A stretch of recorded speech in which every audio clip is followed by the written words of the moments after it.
All right, greetings, comrades, siblings. Greetings from the ILWU Local 10. I'd like to first start out by sending our solidarity out to each and every one of you that showed up today to help us continue to bring awareness on basically privatization. How does that affect us? Privatizing the docks, privatizing the schools. Well, to put it in a basic form, privatizing is how billionaires set the situation up to make money for themselves, to take it from the public and to put it in private hands. Okay, so billionaires and the 1% represent privatizing. Okay, and we represent public, which we want the funds, the profits, the accessibility, and everything that has to go with public property. We want to be the ones to benefit from that situation. Not a billionaire, John Fisher, who already has all of the money he needs in the world. We are the ones struggling. We are the ones that have to organize and have to vote people in office to represent our interests so that the public land and the public school system benefits the public. That's why it's called public land, because it's supposed to benefit the public. Okay, then you got Doris Fisher, who wants to have private schools. That doesn't benefit the public, because the majority of the public can't afford to go to the private schools that the Fisher family wants to set up. The general public won't have adequate accessibility to the institutions that Doris Fisher wants to set up. And the reason I talked about both of those two things, because they're one and the same. You can see what this family is all about by the moves that they're making. Okay, now the proposed stadium in Oakland might be a different issue than the privatization of schools, but it's actually the same issue. Okay, it's the rich getting richer off of public funds. These are funds that are supposed to go to you and me and him, not to billionaires. This is a trend that's happening all across the country. It's one of the things about capitalism, the cracks in the dam, I call it, of capitalism, where capitalism is vulnerable and it leaves poor people vulnerable to be taken advantage of the very rich, wealthy corporations, even by our government.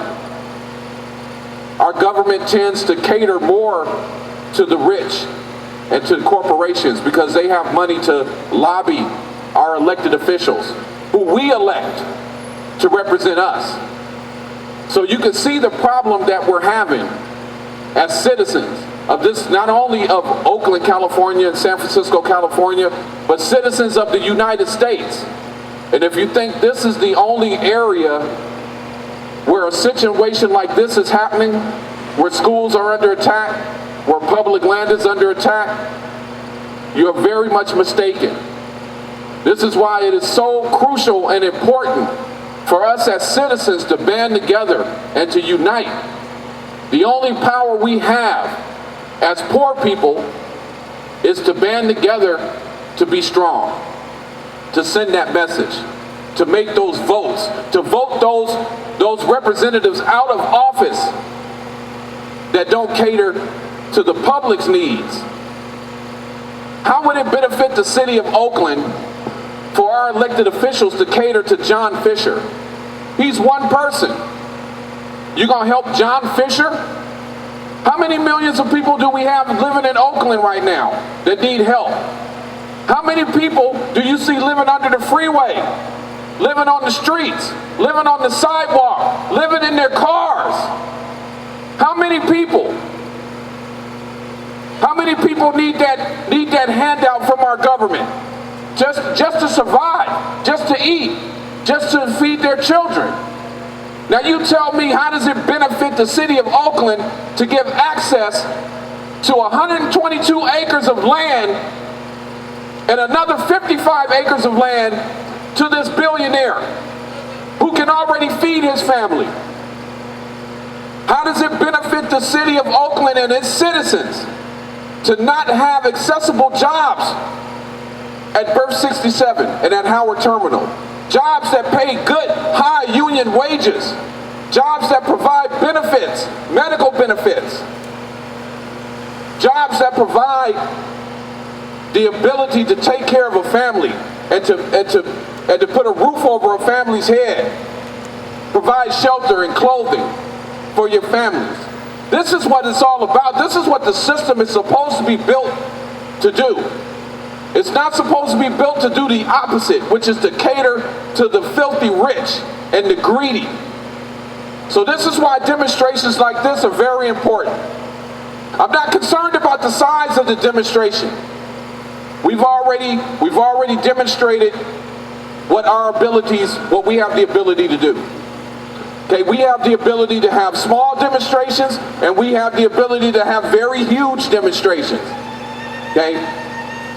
We also have the ability as a collective to check out and look at every single elected official who is in favor of building this stadium, who is in favor of shutting down the public school system. We have the ability to vote their asses out of office also.